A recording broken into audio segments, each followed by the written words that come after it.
And down comes Larry. He comes to, I said, oh shit, Larry, what's up? He said, hey. I said, what are you doing here? He said, oh, I was hanging out with David upstairs. So I didn't even know you were here. He says, yeah, I know. He says to me, I like some of the stuff that you're playing, and I like the way you play. I said, well, how do you know what I play and how I play it? You've never heard me play. He says, just because you didn't see me doesn't mean I haven't been here and I haven't heard you play. I said, oh, okay. You know, and I kind of thought to myself, and I chuckled a little bit inside my head, you know, because here's the great Larry Levan giving me a compliment. And he starts to leave the room, and he turns around, hey, listen, come hang out with me at the Loft next Friday. I mean, at the garage, I'm sorry. At the garage next Friday. I says, really? I said, can I bring a friend? He says, bring as many people as you want. You know, just come. And then he turns back around and says, and bring some records. So I did. And that was my way into the garage, into the booth to hang out with Larry. And nothing had happened yet, but that'll come as soon as you initiate the question.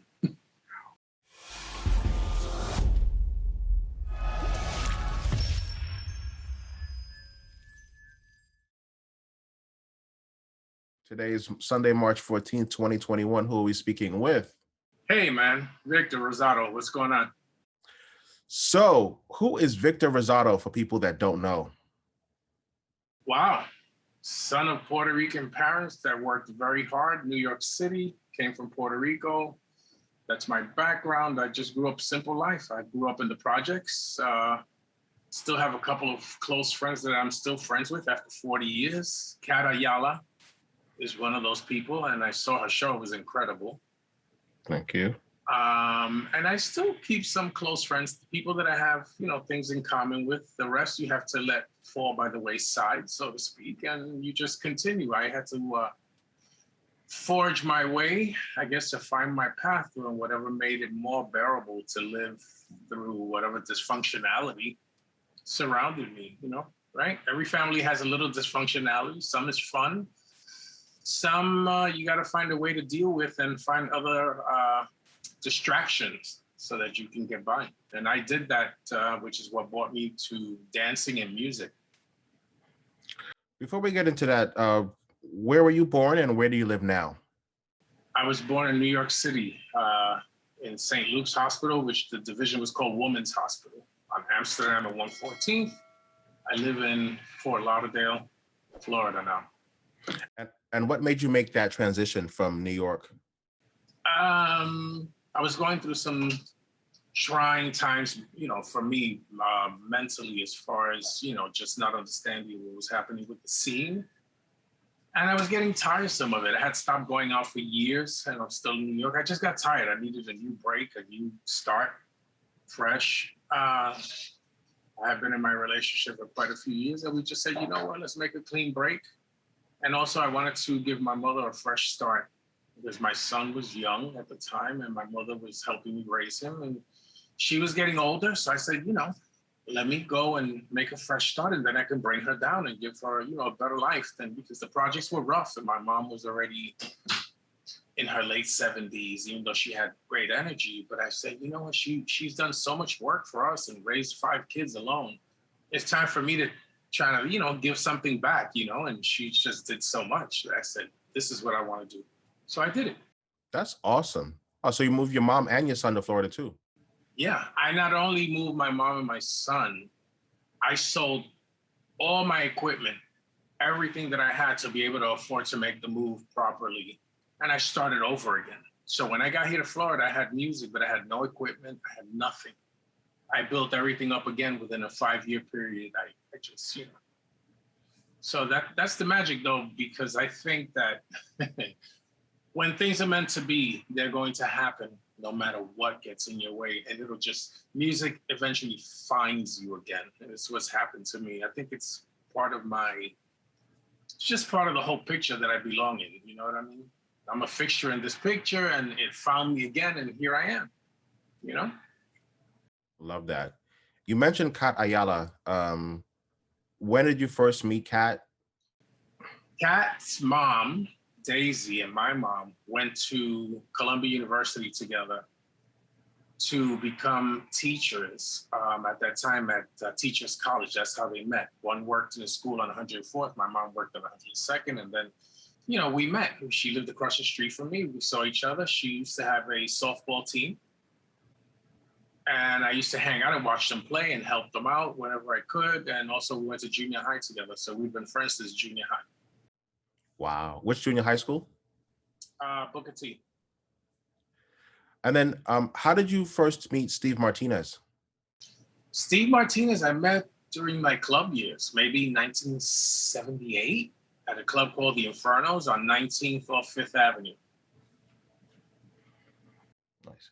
And then you also went on to do gigs with the Martinez Brothers. How did that come about? I had bumped into Steve Martinez. I forget where, but we hit it off again. And as a matter of fact, I lived in the Bronx. I was headed down Jerome Avenue to go shopping. I was hungry. I said, let me go shopping and go get me some food. So here I am walking down Jerome Avenue and I hear somebody calling me and it's Steve. He recognized me.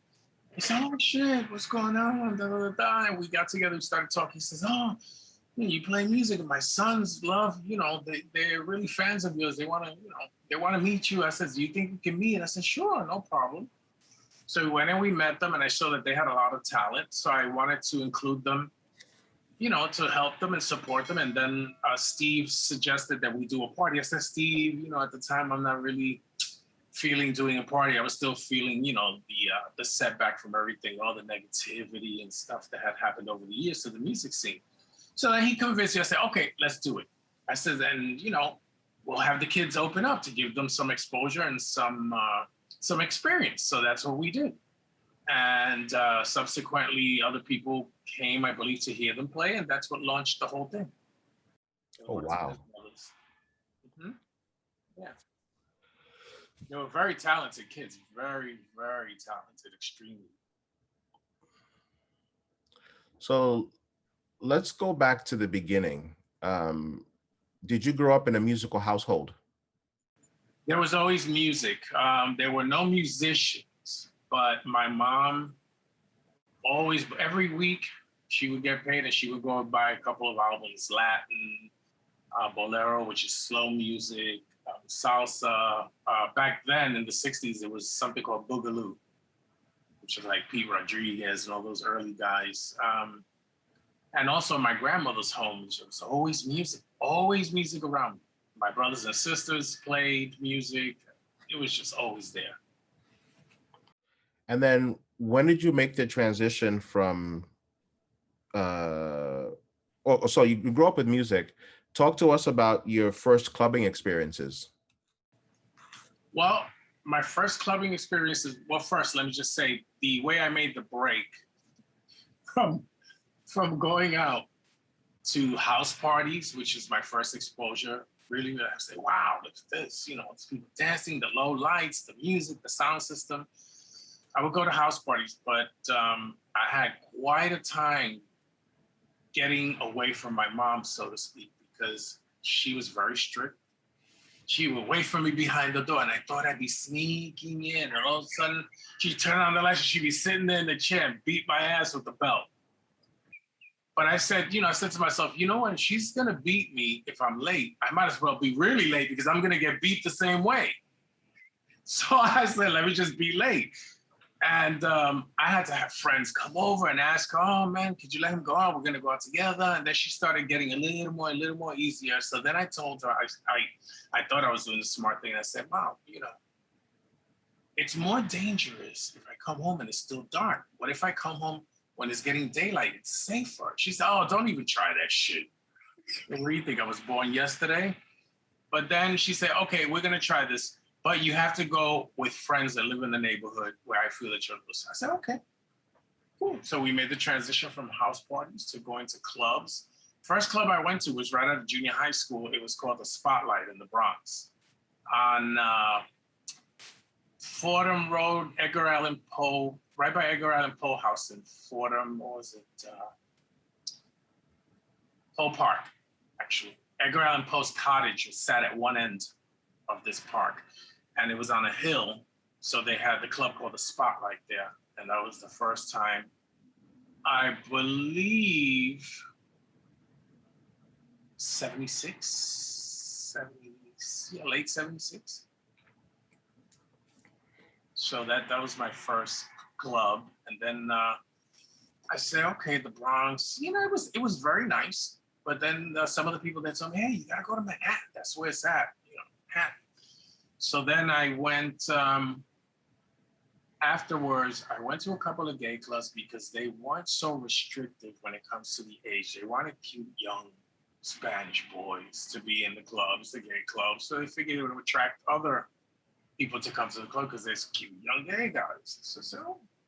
So I went to a gay club called the Grapevine. Then there was Gigi Barnum Room. There was Styx, where Danny Tenaglia played. There was Trudy Heller's on 6th Avenue and 9th, where Danny Privet played. There was the Ninth Circle that Danny's father owned. Oh, so many. Crisco Disco. So I went to all of these, and then finally I said, you know what? I got to make the transition because those clubs were good, but the dancing wasn't as intense as I wanted. I wanted to see the hustle. I wanted to see, the game. So I had heard about a club that was really hot called Starship Discovery One.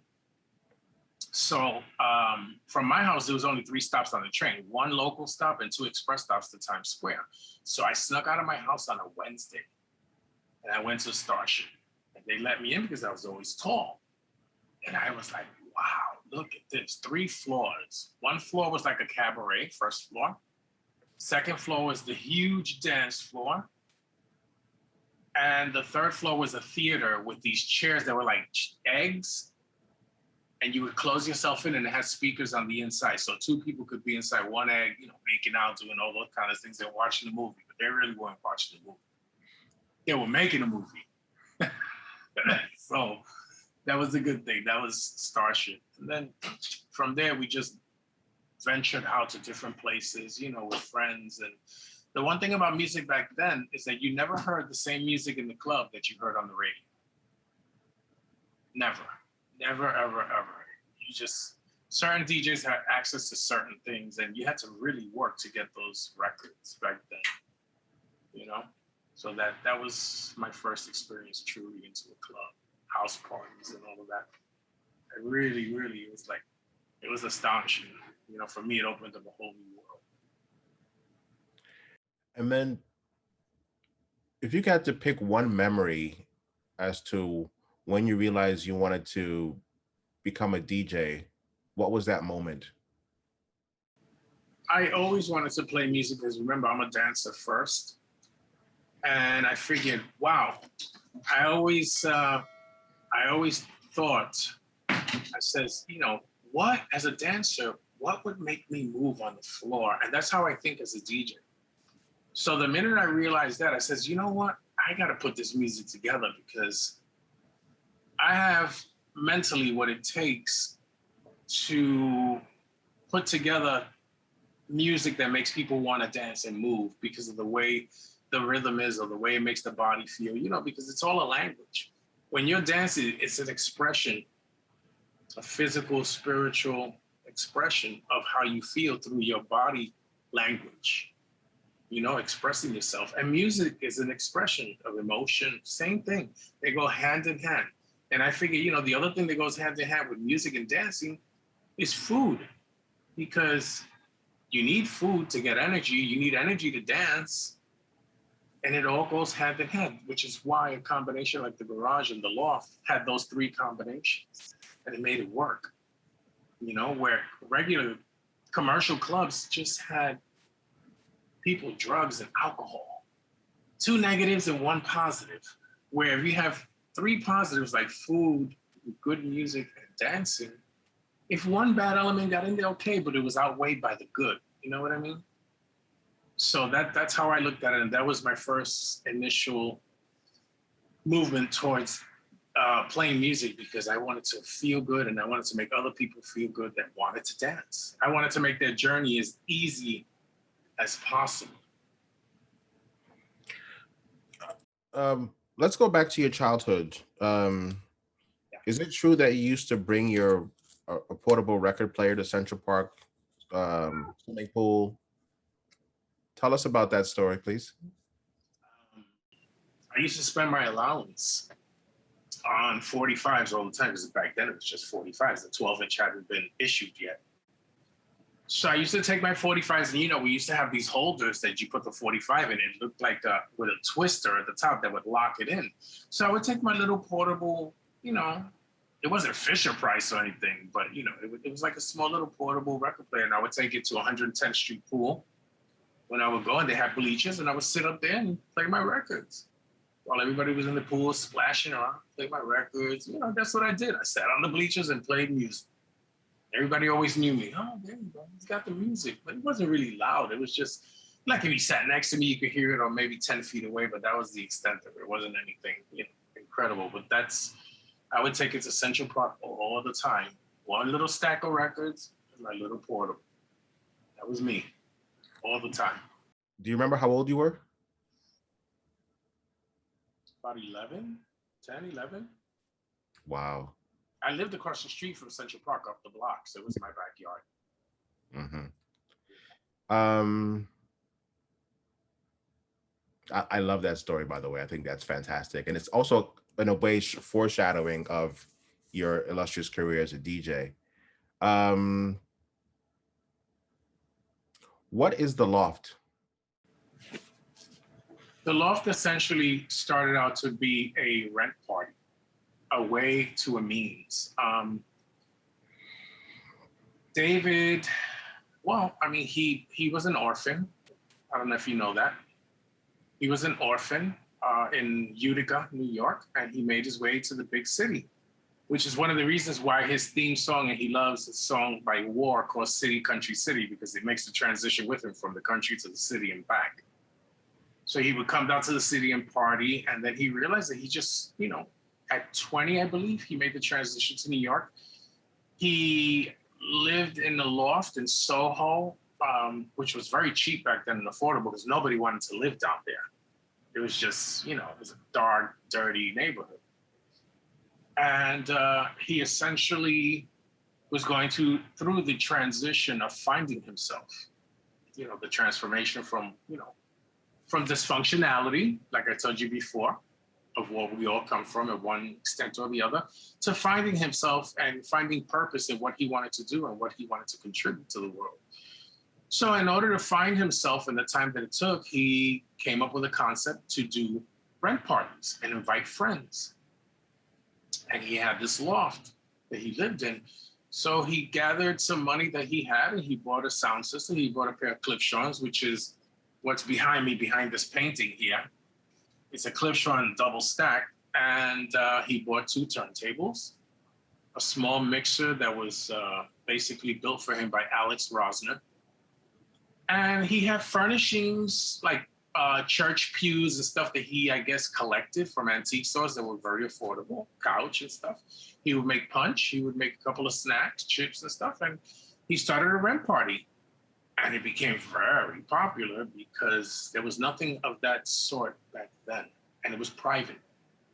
It was only by word of mouth. And it was all people that knew each other and vibed together and were about the same thing, And that's how that started, and then it became that you had to sponsor someone and be responsible for their actions because you were the one that invited them and took them under your authority or under your word. It was your word that he took for this party, and that they would behave and do the right thing and be responsible and respectful. That's how that happened, and that's how it kept close-knit and very, very, that type of party. It was just so together. Everything had, was thought of and in very close consideration to respecting people's boundaries and their, just the person, And how did you discover the Loft? Kenny Carpenter turned me onto the Loft. Another good friend of mine. I know Kenny, I met him when I was 13 and at the Infernos, the club. He was the light man. And we hit it off. We became very good friends. He had family members that lived right next to where I lived, the building next door. Mm-hmm. So that he would come to my house. My mom loved him. trusted him. You know, we had a good relationship, and my mother learned to trust him, and we became friends. We still friends to this very day. And he is one of the few people that have never, ever changed. He's a wonderful person. You went from being an attendee at the Loft to playing at the Loft. Yes. Talk about that transition. When I first went to the Loft, to say the least, that David was, wow, how do I say this? He was different. He was like, he was right in the world. You know, the people were out of tune with David, and the world was out of tune with David. David was on his own level, on his own plateau. He had a different way of thinking, objectively. So he saw that I was into music. I started doing lights for him. I started going every week. It was addictive. It was incredible. I mean, I can't tell you, when I first walked in there, I was like, oh my God, you know, what did he bring me to? And I got to know David. He said, oh, if you want to do the lights, yeah, feel free. You know, he was very free spirit, very wonderful guy. And I started to do the lights. I started getting into it. And then he would invite me to picnics during the daytime, that they would have like meetings and stuff. They would have food and meetings, and people would come over, and I guess he would be planning the logistics of the party coming up and things like that. So we would be listening to music, because he would do something called homework, which was just reviewing the new material that he had got from the record pool or in the mail, and he wanted me to help him with that. So it started where he would play a song, and then he would run out. He says, listen, when it ends, just do this. And he started teaching, do this with the lever. You pick up the arm, not with your hand, but with the lever, and then you take the arm and you put it in place. It was very particular. So I did that. And for some reason, I thought it was okay to play the next record. He walks in, he says, what are you doing? I said, what do you mean? He says, I told you how to take off the arm. I didn't tell you you could play a record. I said, oh, okay, I got you. And I was very embarrassed. And then Steve D'Acquisto walks in, and he walks in the door and goes, and he walks right back out. He didn't say anything. I saw it all in his look. So I said, okay, David, I apologize. I'm sorry. He said, no, it's okay. It's just that these cartridges are $12,000 a piece. And if you don't know how to handle them, you can break them. And then where would we be? I said, okay, I understand. I will never do it again. So he says, I will teach you how to handle the equipment slowly, step by step. And it happened that way. And then we made the move to 3rd Street, Lower East Side. I helped him move to the new Cavernous Theater space. And he got to trust me. He got to trust my choices in music, where he wouldn't question it. He just took my word for it, which he didn't do with many, many people, because David, although he was a trusting person, you're talking about his creation, his baby, his home, his vibe. So he didn't trust too many people just off the cuff to give him a record and he would just play it. He would have to listen to it on a Friday night doing homework, and decided that was the kind of record that would work at his party. So we went on and we got to know each other better and better and better. He met my grandma, he met my family, he came to dinner. So some nights, you know, he would deem that he was too tired to play or something. So he would call me and says, hey, you know, can you cover for me? So I said, sure. He says, okay, take a cab down here with your records and I'll pay for it. So that started like that. And it became more frequent. And that's how that happened. And then the years went by and it just became something of the normal. If I wasn't playing on my own, I was standing right behind him, helping him with music selection when he asked me, hey, you got something? And I said, sure, yeah, try this. You know, here's a 12-inch, try this. And he would love that. He would be rocking. See, his whole thing was, he'd be listening to the music and he'd be standing behind the console where the turntables were, right? With his hand always gently on the volume knob, gently. And he'd be rocking like this. Kind of like how Stevie Wonder does, like that, with his long hair. And if he liked something that he was playing, I'd be standing behind him. He'd turn around and give me that little grin, like Charles Manson, you know? Like, oh, I like that, you know?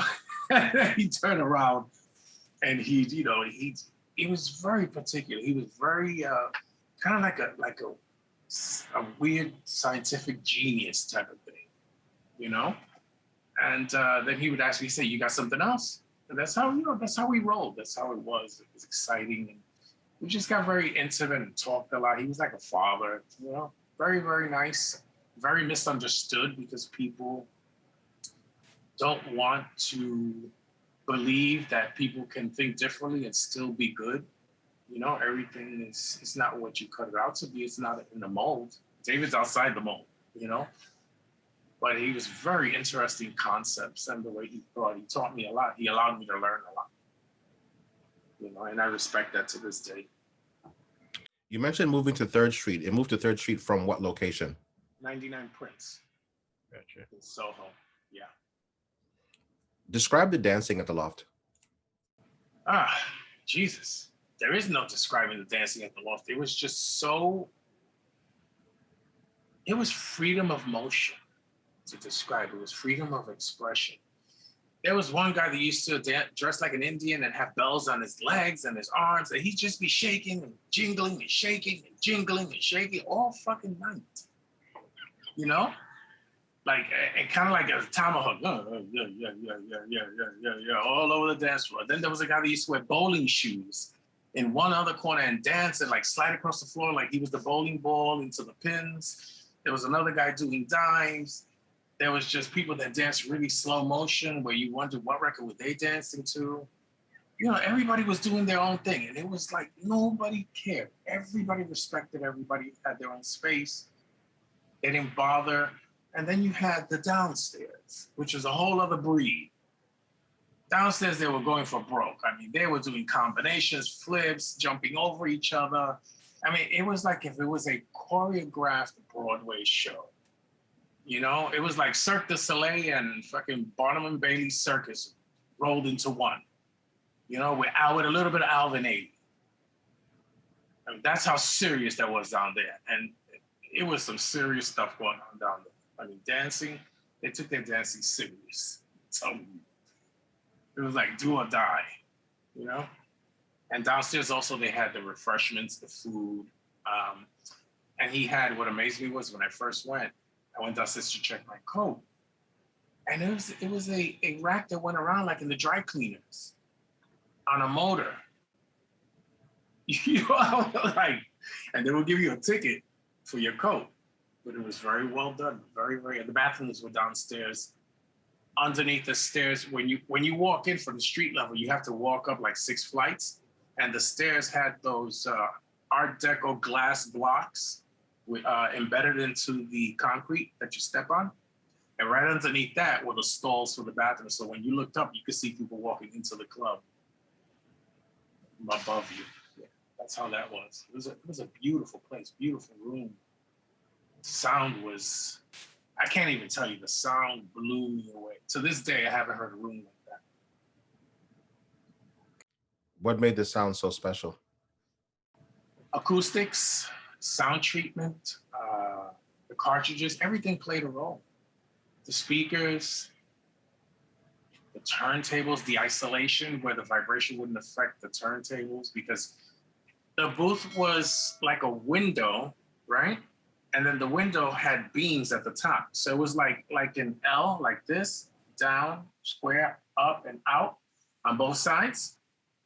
And then he had an engineer come in and install those beams that held up the table that held the turntables and the equipment to the beams of the building inside the walls. So that there was nothing it wouldn't touch the ground or anything. There was no vibration. Wow. Yeah, and that must have cost him a fortune because, I mean, it's an old pre-war building, maybe from the 1800s, those loft buildings. And he had to pay an engineer to come and install those beams, architectural beams and steel beams coming to, they're like arms. They were like this, arms. And then the part from the booth was like a window, came up and it had a ledge, and that's how he put his turntables. It was just amazing. And he had these umbrellas that were metal hanging upside down in the ceiling throughout the room and decorative, but they were sound acoustic engineering, acoustic treatment for the reflection. And then the balloons helped, but he had acoustic treatment. That room was well thought of. He spent a lot of money in that room to get it to sound, I mean, right on the money. You know, when you heard a record there, you really heard that song. It didn't sound this way. You could own the record. When I walked in, he was playing Happiness is Just Around the Bend, Euphrates River, main ingredient. I walked in, I said to Kenny, I says, Kenny, I have this record. It doesn't sound anything like this. I mean, it was beautiful, beautiful, beautiful. I'll never forget that.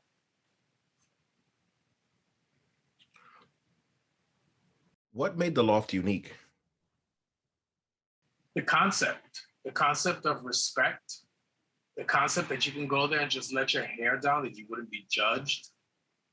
The concept that there were no restrictions, there were no rules that would lock you into an aesthetic or a type. It was, you know, you came as who you were accepted, you did your thing, you danced, you had a good time. The only thing you were committed to was having a good time and meeting people.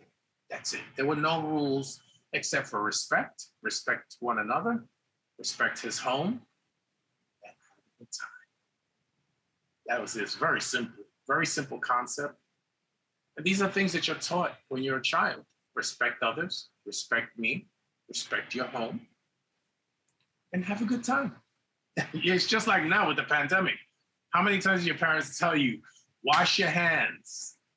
Don't put your hands in your face or in your mouth. It's very simple.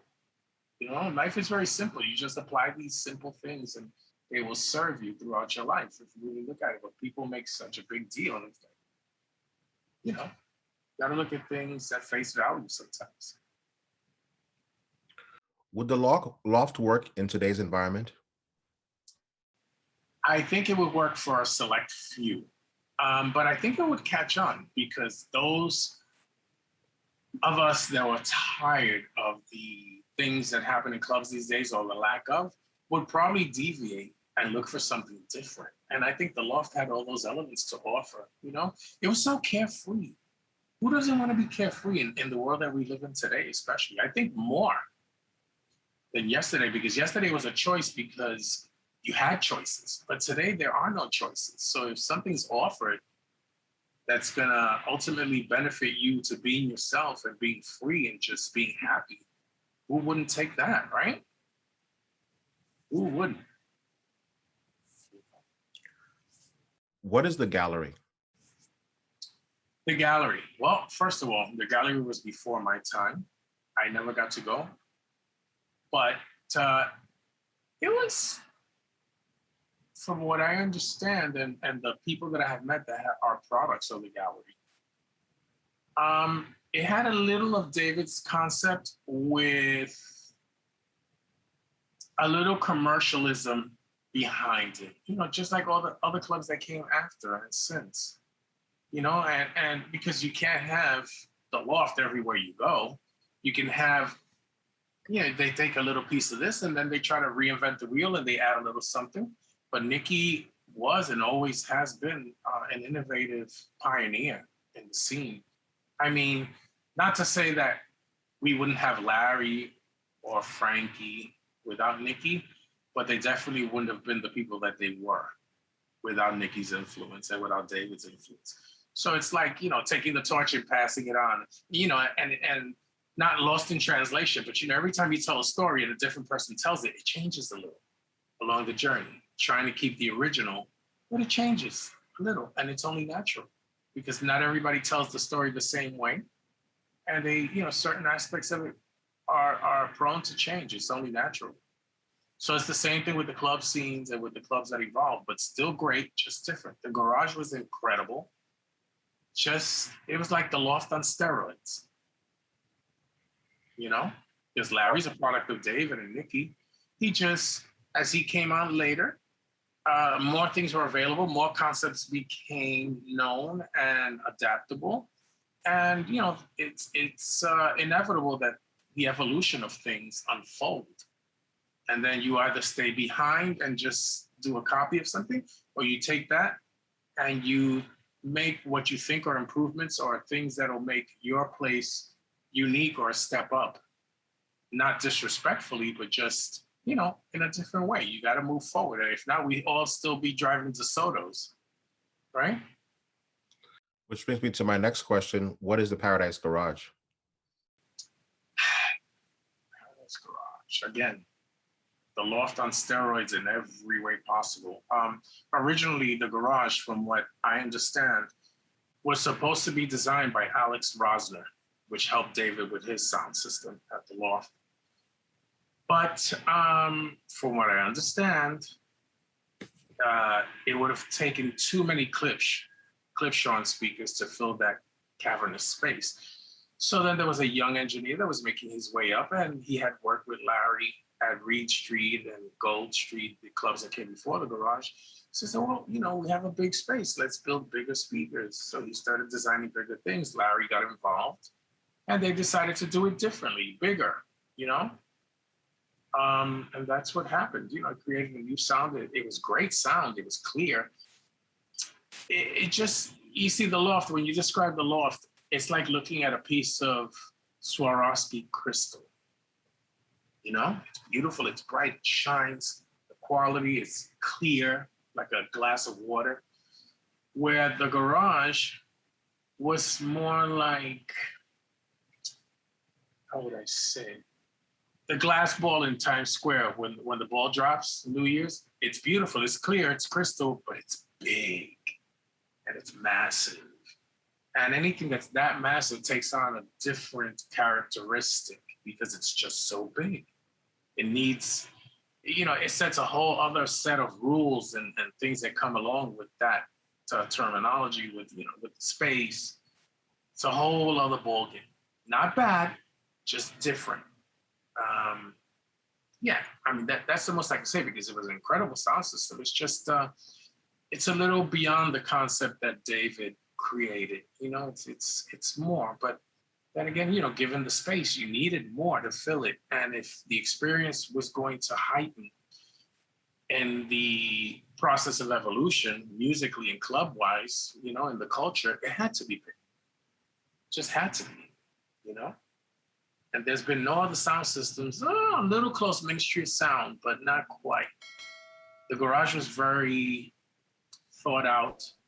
And it grew with the years and the time, and they improved to get to what everybody knows as the garage. But it had its early stages, and it had the final stages where the sound was incredible. You could push records that didn't sound that good somewhere else because you had the power behind it. But other than that, that's basically what the garage was. It was David's concept on steroids. They still had a juice and fruit bar. They still had all the things that the Loft had. They added a theater. They added a rooftop. They had the means and, to do all of this. They were making lots of money and, bringing in the live acts and, just lends itself to more, more commercial business. It's still great. Still a private club.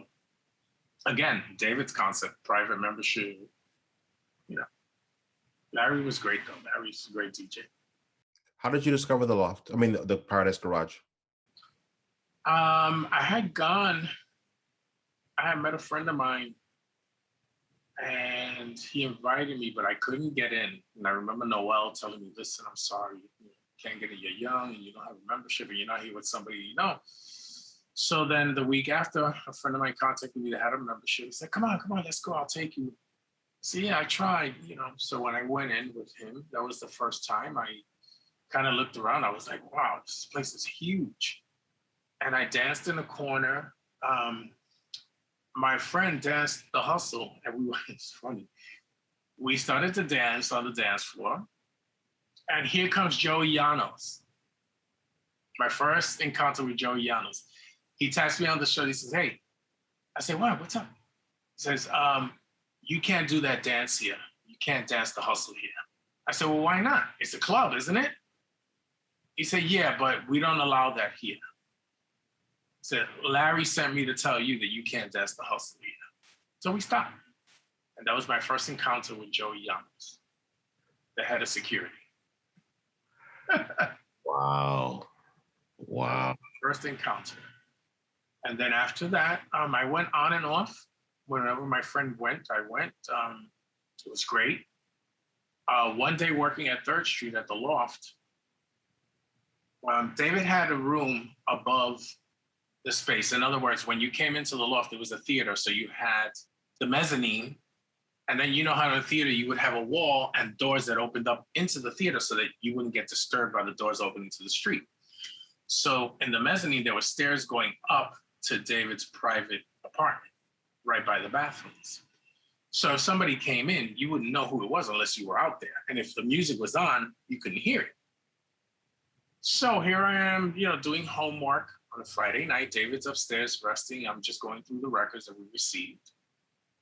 And down comes Larry. He comes in. I said, oh shit, Larry, what's up? He said, hey. I said, what are you doing here? He said, oh, I was hanging out with David upstairs. So I didn't even know you were here. He says, yeah, I know. He says to me, I like some of the stuff that you're playing, and I like the way you play. I said, well, how do you know what I play and how I play it? You've never heard me play. He says, just because you didn't see me doesn't mean I haven't been here and I haven't heard you play. I said, oh, okay. And I kind of thought to myself, and I chuckled a little bit inside my head, because here's the great Larry Levan giving me a compliment. And he starts to leave the room, and he turns around, hey, listen, come hang out with me at the Loft next Friday. I mean, at the garage, I'm sorry. At the garage next Friday. I says, really? I said, can I bring a friend? He says, bring as many people as you want. Just come. And then he turns back around and says, and bring some records. So I did. And that was my way into the garage, into the booth to hang out with Larry. And nothing had happened yet, but that'll come as soon as you initiate the question. Wow. Do you remember around what time, what year this was? This was 86. Wow. Yeah. So what happened? I had started to hang out with Larry at the garage on Fridays. And bringing records, of course, and he started playing certain things he hadn't played in years, I guess, I don't know, for whatever reason, but I would bring them and they were accessible and they were right there, so he would start playing them.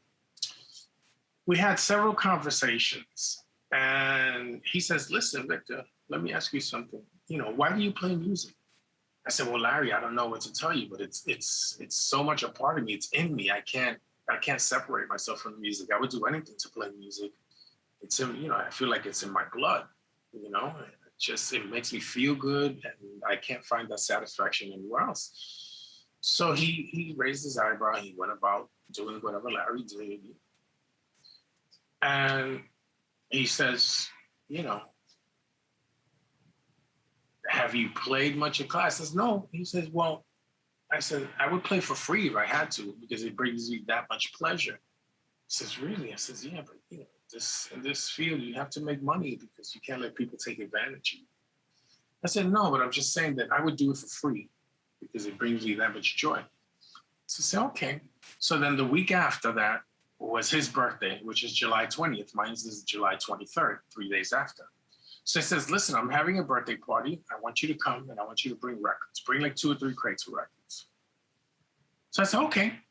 So he sent a car for me. I lived in the Bronx at that time. I came down with the records. We had dinner in the back room, which used to be his old apartment at the garage. And we started playing. It was early. There was not many people there. It was like 11 o'clock. We were opening at 12. And I remember people had started to come in, had started to get crowded. He started warming up, playing records. He says there was about 2,000 people, maybe 3,000 in the room at this point. He starts playing records, and he says, listen, I says, I'll be back. I got to go to the office and take care of some stuff. I said, Larry, you can't leave. This record's going to end. Where are you going? I'll be back. I says, Larry, I says, there's nobody here. David's not here. Joey's not here. It's just me. And, you're leaving. This is going to end. What am I going to do? He says, here, play Happy Birthday. And that's how I started playing records at the garage. Wow. Just like that. Wow, that's awesome. That's an incredible story. That's what happened. And I'll tell you one thing. The first record that I played, I still remember, was Spank, Jimmy Bullhorn. Mm-hmm. So if you know that record, when it goes into the break, everybody started screaming. They started saying, Larry, Larry. And then they looked up and it was me playing. So they didn't know what to do. So then what happened is I felt such a rush from when they screamed that I had to push away from the console because I felt like I was going to have a heart attack from the energy release that they sent. So then I finally composed myself. I came back. I'm ready to mix the second record, which I put on at that time, Xavier Gold. You Used to Hold Me. That's when that was brand new. So the break is coming. I'm going to go mix it. So I queue up the record, which was hands-free at that time because his queuing system was through two 901 Bose in front. He didn't use a headphone. So I queued up the record, and then I waited for the break to come. And I had left the needle playing on the record that I queued. I didn't take it off. So when I went to go and pick up the needle, I picked up the needle off the wrong record, off of Spank. And people screamed. Okay, but then I said, oh my God, what am I gonna do? So I took the needle and I put the needle right back on the record and it went right back into the break and they screamed even louder. And then I mixed into a You Used to Hold Me and they just went bananas, ballistic. And that was the start of that whole thing. And then I played for about 3 hours and I said, when I finally saw Larry, I said, Larry, where you been? You left me up here all alone. I was a wreck. He said, I was there sleeping. I was listening to you play. I fell asleep. I felt so comfortable. He says, you told me, I have never met someone that could continue the energy after I play to continue the same energy that I put out. And it was just so smooth. I said, you know what? Let me relax for a little while. He fell asleep for about 2-3 hours. That was the beginning of that story and the beginning of playing there. It was only a short time. I only played there for about 3 months. And then the club closed, but then we continued to work together. Wow. Describe the DJ booth in the garage. It was like an apartment. When you first walked up the stairs, it opened up. It was all painted black. There was a lounge with like sectionals. Sectional couches could be arranged in different ways, and blocks for you to sit on, and a railing that overlooked the dance floor. To the right, there was a closet where you like a coat closet. And then beyond that threshold was the DJ booth, was a console for the lights with an overhead remote that would slide on a track over so that Larry could control the lights while he played. And then it was his console with 3 turntables, 3 Thorns turntables, which is what I have here in my console. And beyond that was an opening in the wall, and he had designed a roulette wheel. You know how in blackjack they have the roulette wheel that spins? But it was a record bin for records, except it was a roulette wheel. It was spin. It was hooked up to the beam of the building. So he was spinning like a roulette wheel, with the little ball that goes around, like that. And his records with lights that lit up where he would categorize and arrange them. And he had record bins in back of him and on the side, everywhere. But they were in shelves and in drawers that would open up with brackets and stuff like that. And then he had a room for the amplifiers with these plastic curtains that would keep the air conditioning to keep them cool, like in a meat market, like that. And then he had a private area in the back, a little cubby with like a water machine and a refrigerator for drinks and like a counter for other things. Things. Yeah, exactly. And it was very comfortable. It had wood floors like an apartment. It was very well done. Very, very well. Compare and contrast the crowd at the Loft versus the garage. At times they were the same crowd plus. The same people that went to the Loft went to the garage on a Friday night and then Loft on a Saturday night.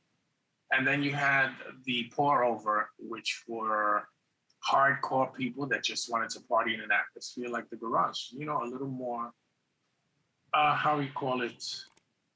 A little more maintenance. The crowd was a little more maintenance-wise. They needed more. They couldn't be just satisfied by just somebody playing records from beginning to end like David, They needed a little more than that, like the mixing, the momentum, the drive, They had two crowds, but they meshed well together because one appreciated the other. Ones were hardcore dancers like the Loft people. And then everybody else kind of just mixed in around that and vibed off of that whole thing. So the garage and Loft went hand in hand together really well. And on Sunday mornings, people from the Loft, people from the garage would meet in Washington Square Park and have dance-offs and hang out together and talk about the night. Washington Square Park was the event after the club. And talk about the Pink Teacup. The soul food place. I myself only went there twice with Larry. It was like the staff and some of the people that knew about it, you know, from the garage and even the Loft. Very good food. I would go with Larry more often to Sylvia's in Harlem. You know, it was incredible. As thin as Larry was, you know, not skinny, but, you know, his body type, he was slender. Oh my God, I've never seen somebody put away food like that. I've never, he could eat. He would order, you know, like 5-10 dishes of food and just eat from all of them. You know, because I'm really hungry. I want this and that and this and that. It's okay.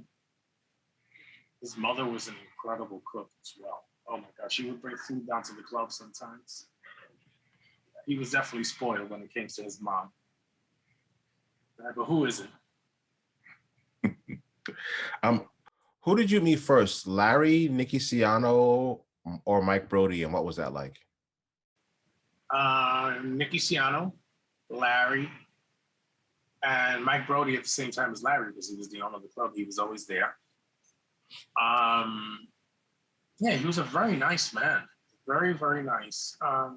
Very mild-mannered, soft-spoken, very welcoming when you came to the club, especially if you were friends with Larry or David. He respected David so much. You know, yeah, he was a very nice guy. Nicciano was, you know, Nicciano was Nicciano. He was different. He was wild. He was, you know, a product of the time and the scene and, you know, wild horses and stuff like that, you know, but through all that mayhem, he was able to give us something that has lasted till today and developed and was able to nurture geniuses like Frankie Knuckles and that. So how wrong could it be, right? Yeah. Sometimes you need a little madness to unleash certain things. That's why I say people in the music business are judged by the things that they do. But I think to have creativity, people that are creative need some kind of outlet, and musicians and people that are in this kind of business, nightlife, sometimes get caught up in you know, in the drugs. But the things that people don't understand is that these are people trying to provide a service, to entertain, and to be creative. And if they have to stay up to kind of put out these things and be creative, sometimes it leads to getting a little help from something to stay up, and then it becomes a problem later. But initially, the initial thought and effort behind it was just to give you what you were looking for, you know, to try and just keep being creative for the sake of people staying connected. That's what I think. I mean, look, geniuses, Jimi Hendrix, Janis Joplin, what more? You know, Prince, Michael Jackson, all geniuses. You know, all geniuses that caught up by the same thing, one way or another, you know. But you know, sometimes in life you have to go through journeys, and sometimes those journeys don't take you where they think they do, or they kind of fall short of an expectation. But in the process, you give the world beautiful things that last forever. What did you learn from Larry Levan? Well, I have a signed copy, a test pressing of Don't Make Me Wait by the Beach Boys. And he says, sometimes we have to wait even though we don't want to, but it's the right thing to do. Be patient, Larry Levan. So he taught me patience. He taught me that, you know, everybody has their day. He taught me just to be kind. You know, the guy was really a wonderful person. People didn't really get to know him well. We traveled a lot together and had a lot of talks and stuff like that. He's definitely, you know, he loved life and he loved music. And he just loved enjoying life, to the fullest. Thinking about now, not tomorrow, but just enjoying the moment. Compare and contrast Friday versus Saturday night at the Loft, at the garage. Friday night, besides the obvious, straight and gay, Saturday was no holds barred. I mean, it was just wild. You would see stuff in there that, no inhibitions or anything. Friday night was a little more conservative, but still wild in the sense that people got down and did what they went to do, dance and get down, cut loose, let loose. Saturday was a little more involved, a little more intense, but still about the same thing, just expression and freedom of expression and just coming out, even if you have to leave your house disguised and then, peel off the layers to reveal who you are at the club. And, that's what it was about, basically. The differences are just points of view that people have in a direction that other people can't see, What's the most iconic performance you saw at the garage? Grace Jones. Tell us about it. Dark, rumbling, lightning, thunder. Everybody's looking, there's lights flashing. Everybody's looking towards and saying, where is she? Where is she? Where is she? Is there a show tonight? Is she late? Where is she? All of a sudden you see, the stage had these columns that were built into the structure of the building. And all of a sudden you see something start kind of moving. What the fuck is going on? It starts moving. So then a little bit, and you see this white paint starting to move, and all of a sudden it moves away from the pole, and it's Grace Jones painted in Keith Haring body paint. And then she climbs onto a drum and starts pounding the drum. And I remember there was one scene where she beat the shit out of one of the guys in front of the stage, and he loved it. Her shows were unequaled. Hands down.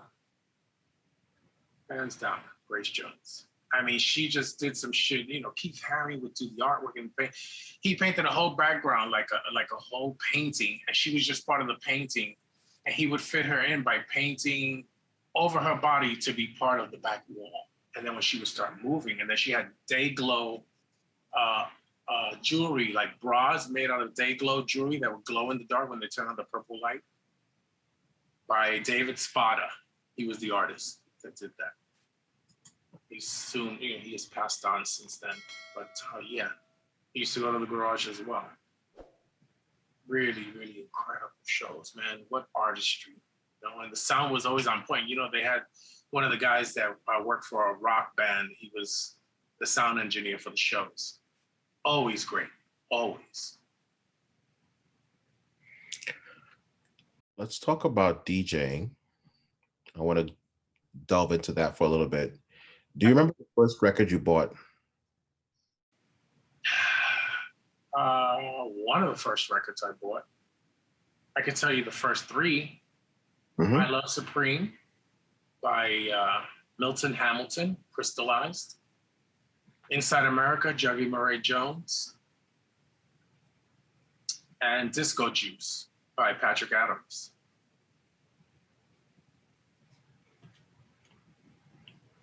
Those are 12 inches. Before the 12-inch, they weren't commercially available, but they had a shop that would get them in. And I would just save up my money, to get, that I could afford back then maybe 3 records. I was a kid. Albums I would take from my brothers and sisters, after a while, they just gave me all their records and I just got them all together, the albums and stuff like that.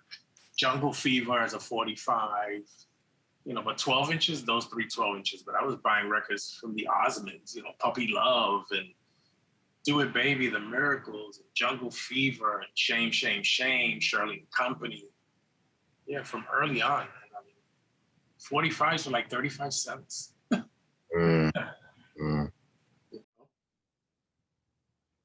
And then you bought the records. How did you get started DJing? When I started DJing officially, I had like a rinky-dink system at home. Maybe 78, 79.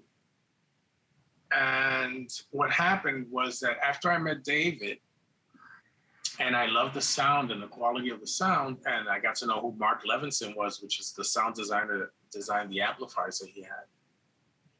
I had met Mark at the Loft one night, and then David called me because David knew that I wanted to transition to a good sound system. So he was trying to help me. So he called me, says, listen, you know, Mark Levinson's dad just passed away, and he's got to clear out his house. He has no room for a pair of clip speakers that he has. Are you interested in buying them? I says, oh my God, yes. He says, well, first of all, the speakers are about $10,000 a pair. Okay, back then. I said, but David, I can't afford them. He says, no. He will give them to you for $1,500 the pair, and he'll drive them to your house from Connecticut. So I said, oh my God, can you give me a couple of days? So I went and I sold everything that I had except my records to buy just the speakers. And I had no amplifier, none because I wanted the speakers so bad. So this happened, I did. And then since Clipshones are so efficient, you can drive them with a Walkman. So that's exactly what I did. I put an output from the Walkman for the headphones. I bared the wires, connected them to the speakers, and I would play little cassettes through the Walkman just to hear the speakers until I was able to get enough money together and buy turntables again, and start over. So that's what I did. But I kept collecting records. You know. Wow. That's how that happened. Yeah. Again, through David, through an effort, you know what I mean? How the gift that keeps giving. What was your first DJ residency? Officially, I used to do parties, but the first one, well, the first two was House Nation with Hector Cruz and Wild Pitch Productions with Greg Day.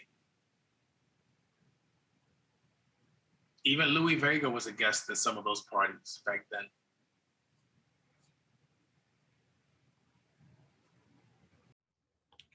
Wow. Mm-hmm. You currently have Thorin's turntables in your house. Yes. Talk to us about them. What can I say? They're German-built turntables. They are suspended within the turntable itself, where the platter and the tone arm are suspended from the body of the turntable so that it doesn't resonate with the bass. So it gives you cleaner bass than any other turntable. That's number one. Number two is that they're belt-driven so that they're very smooth. You really have to know what you're playing with them because the pitch control is only +3, -3. So the turntable, if you throw it, right, if you cue it, you have to know how to exactly do it so that the platter that weighs about 10 pounds glides at the right speed so that it doesn't sound like it's slurring like, and then it speeds up or slows down. But they're very smooth. You can push them and they take to the push very smoothly. It's not like it's like, no, it's just very gradual, very natural. That's what I love about them. Ever since I played on them, I says, wow, man, turntable. And I've had 1200s. I have a pair of 1100s Techniques, which I love, in the cabinet. But these are my preference because of the sound quality and how smooth they are. You know, and they take work to maintain them. I had them rebuilt and reconditioned by a gentleman that I found here close to me. I was able to get parts. But yeah, I love them, absolutely. Do you have a particular moment or memory of playing at a party, DJing at a party, and you say to yourself, this is why I do it? Yeah, it was a house party, sure. I was playing, I'll tell you, and I remember these records. I was playing, again, Baby Huey, Listen to Me on Curtom Records, and Spank, which I loved. Here I go again, playing Spank and Baby Huey. And it was just, I just said, wow, that's magic together. The way it worked out and just the reaction from the crowd. Now, we used to play in the projects, the kitchens.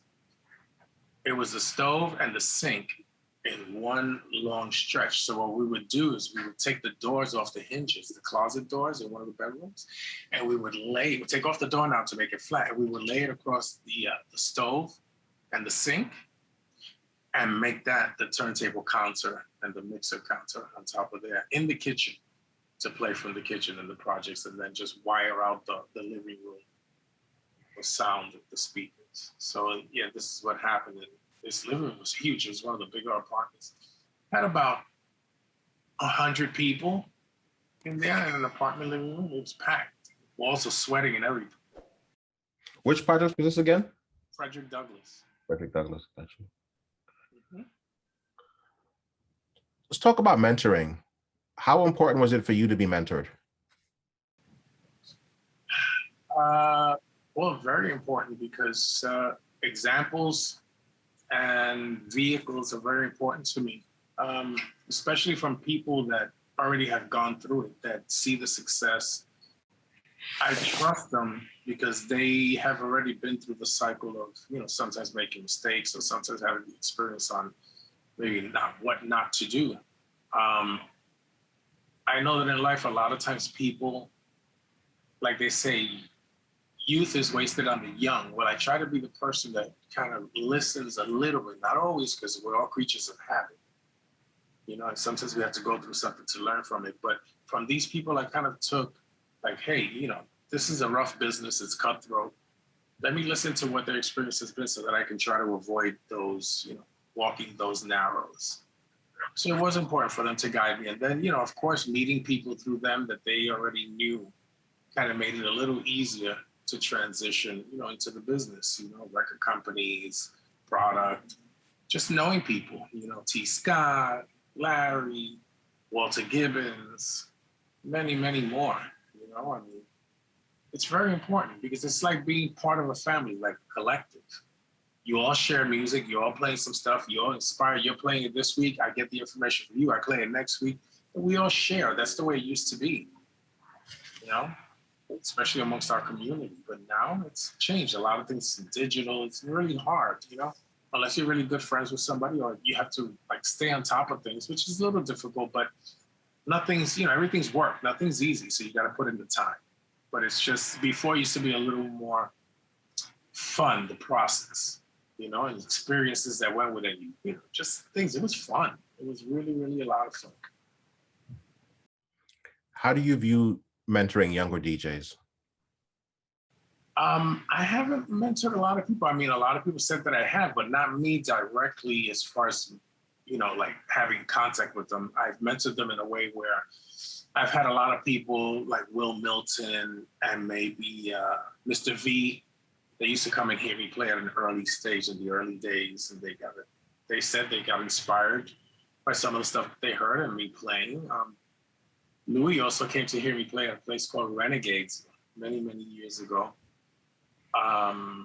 Yeah, so I mean, whatever I can do, listen, sometimes you're inspired by just listening to somebody play and just what they're playing and how they're playing it. You know, a lot of times we all have fantasies. We just need somebody to light the match to kind of see the spark go, you know, and if I can be that match, I'm all for it. You know, I'm here to help people because, I mean, I can't do this forever. So we got to pass it on and hopefully continue this journey. You know, we're all supposed to be about the same thing, right? About supporting the music. So I think that if we all help each other, we can accomplish that goal instead of separating and like, oh, this is for me, this is for me. No, this is for everybody. Let's push it forward so that when we're gone, somebody else can do it and our legacies can live on. That's what I think. How do you prepare for DJ sets? Ooh, okay. I do homework. A David thing. I go and I listen to stuff, let's say on TrackSource or one of the sites. I get promos. I listen to everything. I run it through, listen to everything sound-wise. I go through my library and I go through each record every week, right? And then I pull out stuff that I think will be nice to hear that I haven't heard in a long time, or maybe something with a little feeling, or maybe something that has a message that, because my shows are based on a theme. And like the next show is called Live, you know? And then the next one will be The Spirits in It. So I'll play Patti LaBelle, The Spirits in It. And Live, I'll play, you know, Living the Life, Life is Music, anything with life and live and things of that nature.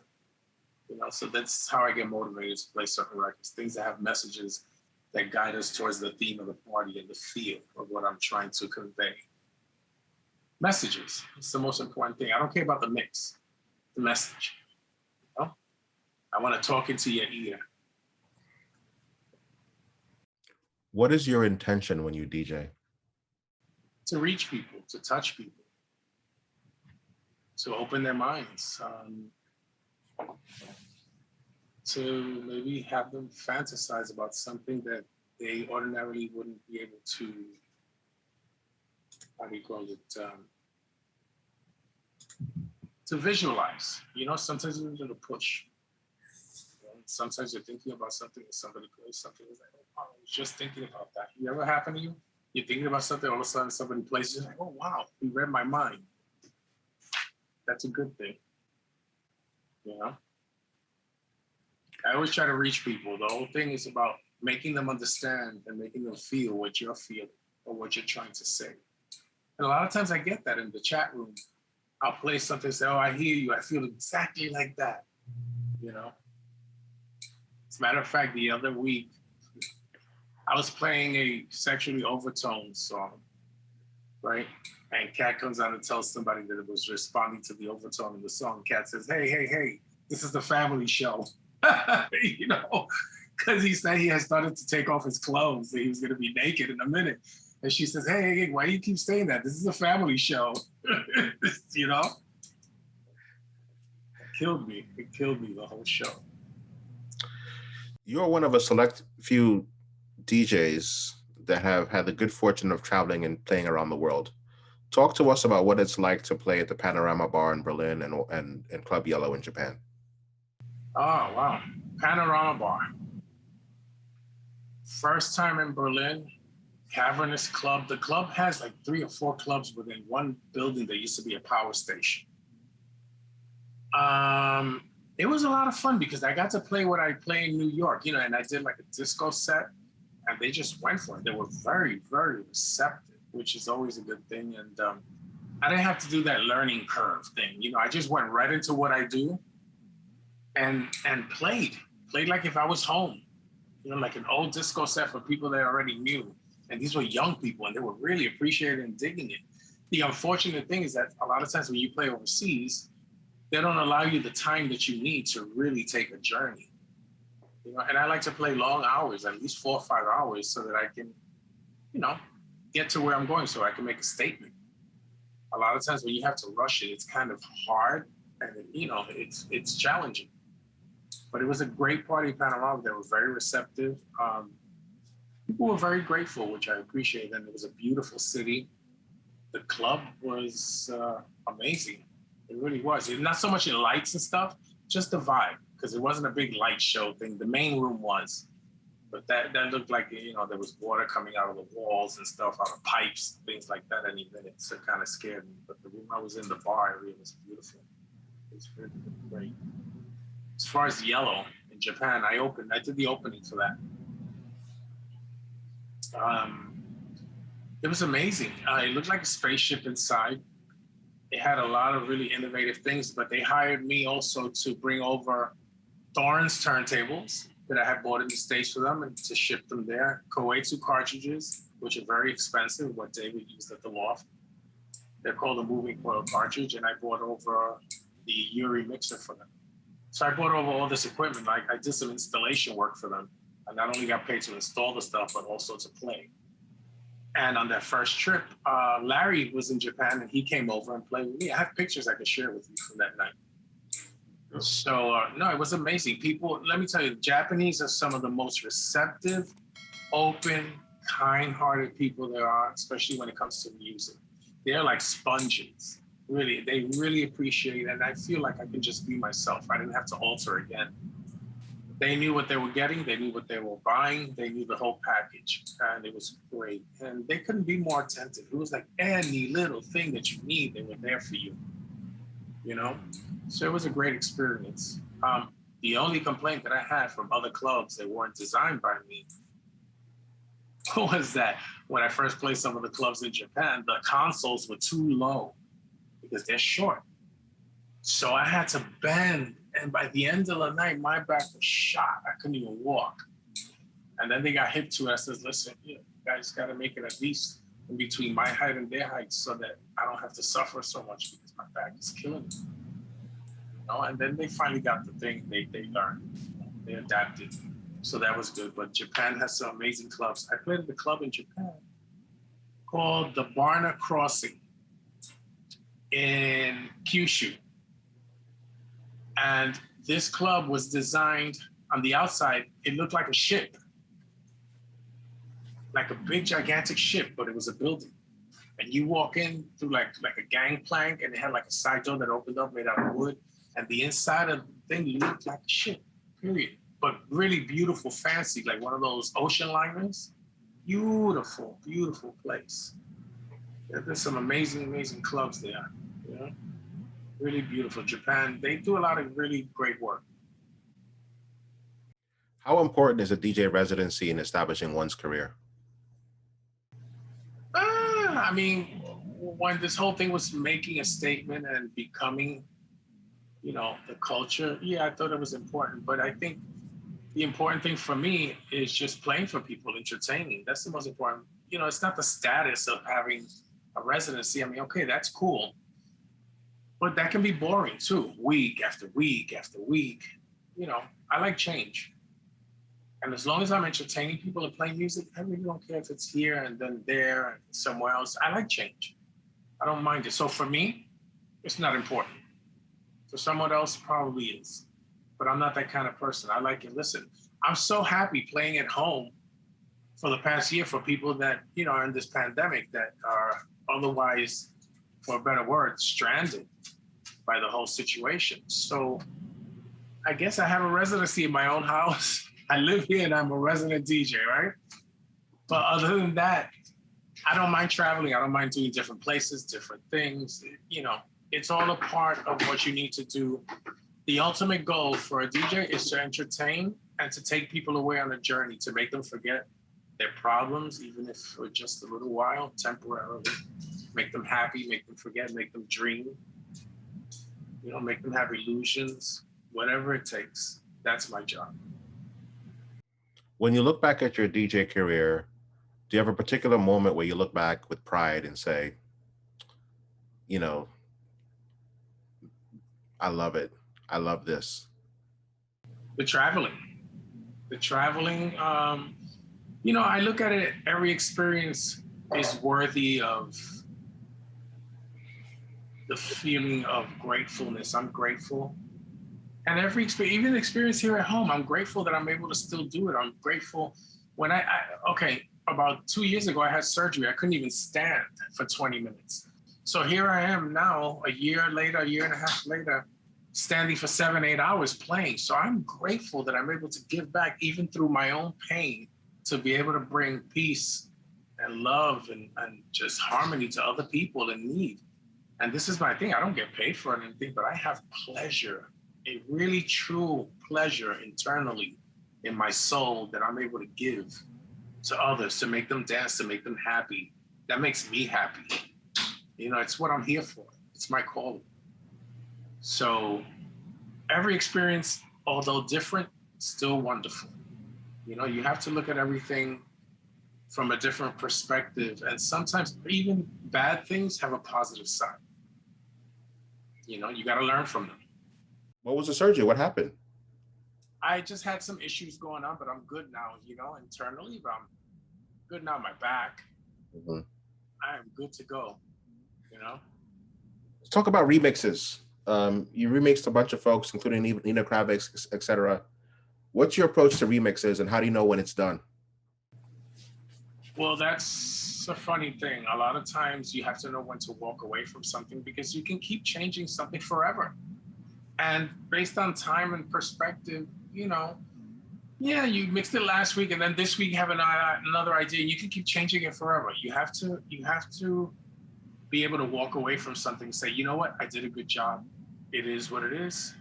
You know, maybe 10 years from now, I can remix it again. You can always remix something over and over and over again, and it'll keep changing because you keep changing.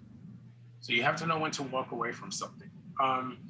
Nina Kravitz was really a weird situation. It was through Berlin, as a matter of fact, Panorama Bar, because she was non-compliant. She didn't want to do anything to help the project, number one. Number two is that I was given very little to work with, and I had to come up with my own stuff to kind of fill in the cracks. And she wasn't a singer. She was just dictating things that didn't make sense and didn't connect.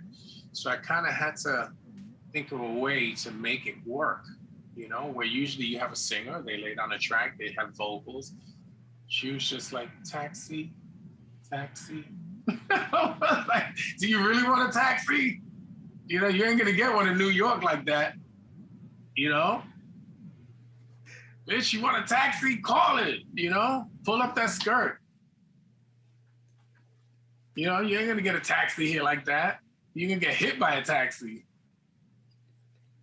You know, so I had to use sound effects. I had to incorporate little things from other music that I knew to kind of make a groove. And that's how that happened.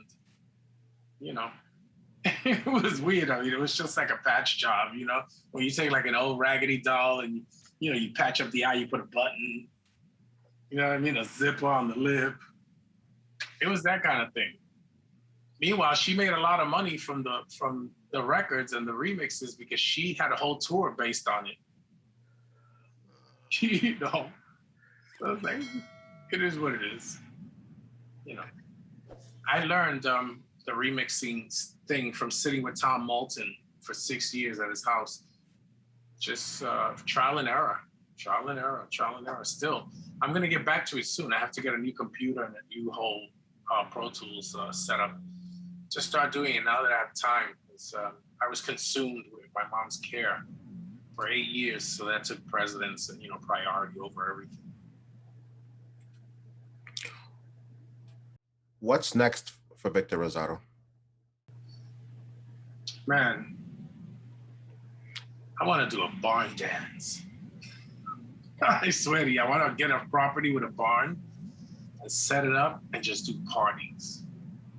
You know, do parties, big parties, when this is all over.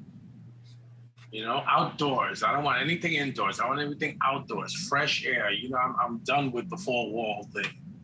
I want, you know, fresh air. I want beach balls. I want surf, sand. I just want outdoors. If it rains on us, I don't care. You know, do a rain dance. Just, it's, I guess, the effect that all this has had on me. You know, I kind of want to just be free of everything that holds me in a space. You know, not mentally, but just physically. I want to be outside. I want to just help people through music. Just want to be happy, man.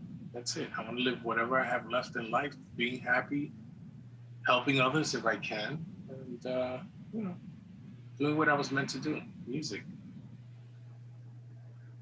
What's the biggest misconception about Victor Rosado? That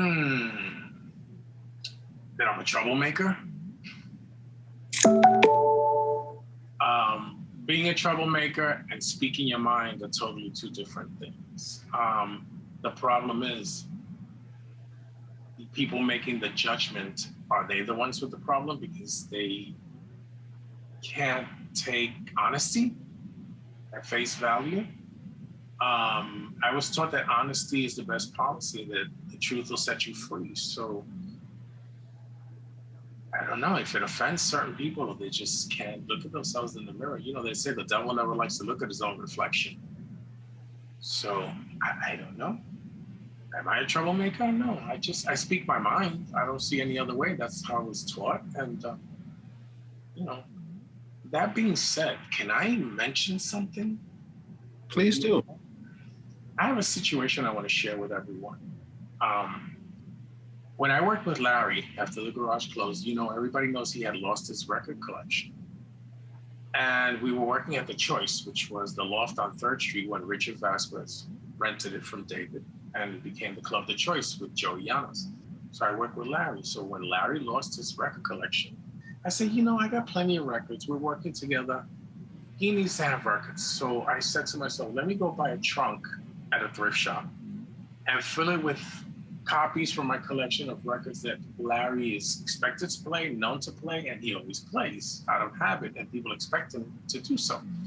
So I filled it up. I dragged it down to the club one day and I told Larry, hey, Larry, listen, you know, here, you can use these records as long as you want. You know, when you're done with them, I don't care if it's years, you give them back when you're ready, not a problem.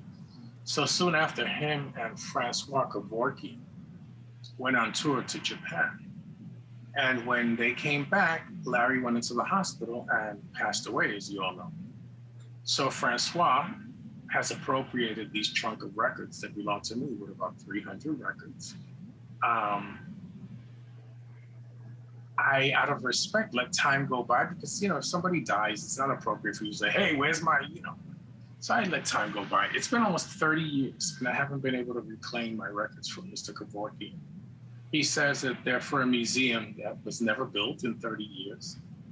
He refuses to give me a phone call to acknowledge or at least talk about the outcome or what we can peacefully do. I really don't have to, but I like an amicable ending to this, respectful. He won't give me that. It's been almost 30 years. I think I've been patient enough. And, you know, I respected him because he has such a high moral standard for everyone that he holds them up to, except that, you know, what happened to that moral standard when it comes to him and my records? So I've been trying forever to do this. Now, am I a troublemaker for being honest? And now this is my only recourse to mention it to the viewers and to yourself that is doing this interview to see if maybe something comes from it. I hope so. I've given him alternatives. I've gotten no answer from him. I've been respectful. Am I a troublemaker? Or am I just speaking my mind to something that I think is unfair? You know, you judge, you tell me. I want to hear it. Anybody out there? That's a fair thing. Is there anything that I didn't ask you that you want to speak on? When's my next party? When's your next party? Every Saturday night, either on Twitch or on Mixcloud. Just look for me, D-Wild Music Radio, or the Victor Rosado session, Saturday nights, from 8 p.m. to 2 a.m. in the morning. Sometimes when I'm feeling a little extra good, I'll give you an extra hour. And I take requests. When you put it in the chat room, if I can play, why not? You know, let's have a good time. Let's smile, let's dance. Tomorrow's not promised to anyone, as we all know. You know, while we're here, let's do something good together. Thank you so much. Yeah, you're welcome. Thank you so much. Thank you. Have a great day. All right. Take care. Bye-bye. Bye-bye.